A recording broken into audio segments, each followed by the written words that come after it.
So here we have the Ford Fiesta on a 19 plate. I'm going to start off by showing you inside the boot, and then we'll hop in and run through some controls from there. As we approach the boot of the car, you can see we have reversing sensors.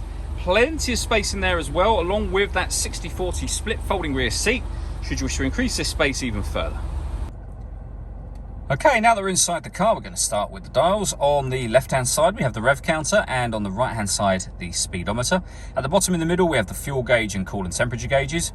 Above that, we have the main trip computer section, which includes the total miles for this car of 3,578.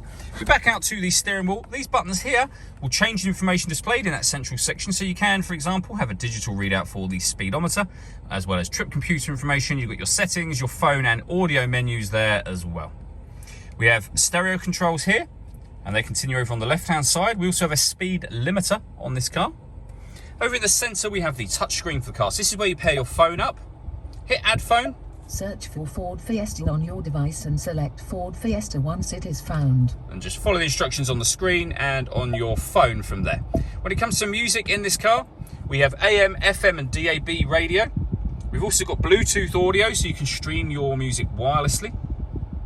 And this car's got two separate USB inputs. So if you plug devices into those, they will appear up on here as further options for you. Working our way down from there, we have the main volume for the stereo. We then have air conditioning. So you can adjust the temperature, fan speed and direction of the air. The air conditioning is on at the minute, so off, back on again. This button recirculates the air that's in the car. That's a great way of heating it up or cooling it down quickly depending on the temperature you set here. That's on when the light shows. We have a heated rear screen and a proper heated front screen as well. We have the gear lever for the fully automatic gearbox. And in front of that, a 12-volt charging socket and one of the two USB inputs I mentioned previously. We then have these two buttons here. So this one turns off the traction control, and this one will turn off the stop and start. This car is designed to cut out when it's stationary in traffic to save you fuel. That system is now off.